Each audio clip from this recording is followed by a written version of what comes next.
नमस्कार। आप में से जो लोग अभी अभी सोकर उठे हैं, जो दर्शक अभी अभी जुड़े हैं, उन्हें मैं बता देता हूं कि आज का सूरज नई उम्मीद, नई उमंग के साथ निकला है।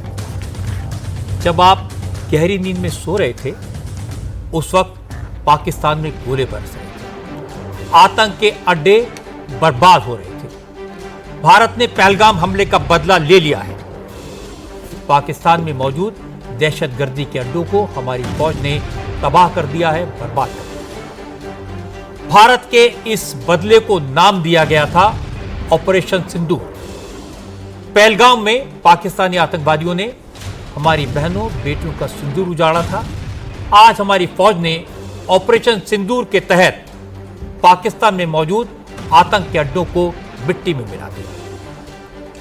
आधी रात के बाद हमारी फौज ने पाकिस्तान में 100 किलोमीटर तक अंदर जाकर आतंकवादियों के अड्डों को निशाना बनाया, घर में घुसकर मारा। बावलपुर में जैश के हेडक्वार्टर मरकज़े सुभान अल्लाह को तबाह कर दिया गया है। जैश का यह अड्डा बॉर्डर से 100 किलोमीटर की दूरी पर था।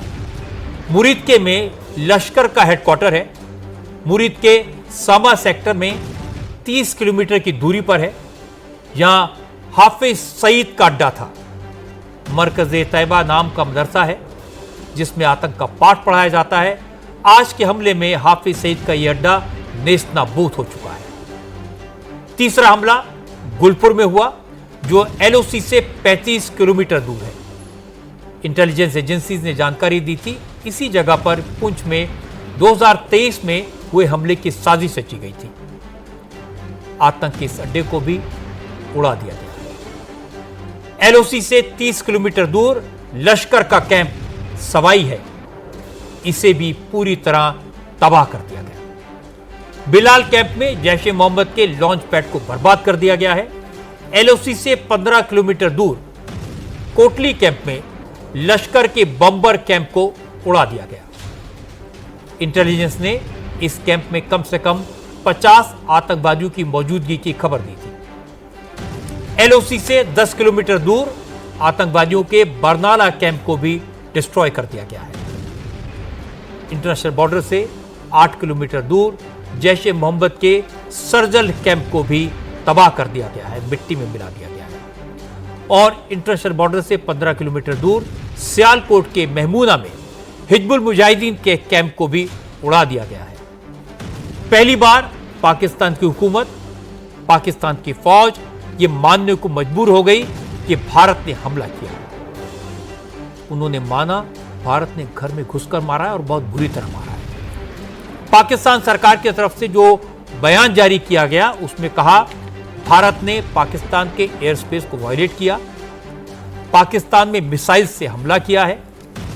पाकिस्तान के प्राइम मिनिस्टर शहबाज शरीफ ने कहा कि 5 जगहों को निशाना बनाया गया, लेकिन पाकिस्तान की फौज ने कहा कि भारत ने 6 जगहों पर 24 अटैक किए। भारत के हमले में 60 पाकिस्तानियों की मौत हुई है। पाकिस्तान ने माना कि मुजफ्फराबाद की बिलाल मस्जिद को निशाना बनाया गया। अहमदपुर शरखिया में शुबान मस्जिद पर मिसाइल से अटैक हुआ। डीजी आईएसपीआर की तरफ से जारी बयान में कहा गया कि भारत की तरफ से हुए हमले में 8 पाकिस्तानियों की मौत हुई है। पाकिस्तान की फौज ने कबूल किया है कि सियालकोट में 2 हमले हुए, मुजफ्फराबाद में 7 मिसाइल दायर की गई, बहावलपुर के अहमदपुर में 5 पाकिस्तानियों की मौत हुई है। भारत के हमले में 31 लोगों के घायल होने की खबर पाकिस्तान की तरफ से कंफर्म की गई है। हालांकि पता यह लगा कि ऑपरेशन सिंदूर में जैश ए मोहम्मद के कम से कम 30 आतंकवादी मारे गए हैं। शहबाज शरीफ ने कहा कि पाकिस्तान भारत के इस हमले का जवाब देगा। पाकिस्तान के एयरफोर्स को एक्टिवेट कर दिया गया है, लेकिन इससे कोई फर्क नहीं पड़ने वाला, क्योंकि हमारी एयरफोर्स, आर्मी और नेवी पूरी तरह अलर्ट है। अमृतसर और जम्मू कश्मीर के एयर स्पेस को बंद कर दिया गया है। फाइटर जेट्स बॉर्डर के करीब उड़ान भर रहे हैं। इसलिए अब अगर पाकिस्तान ने रिटेलिएट करने की कोशिश की तो उसे बहुत महंगा पड़ेगा, बहुत बड़ी कीमत चुकानी पड़ेगी।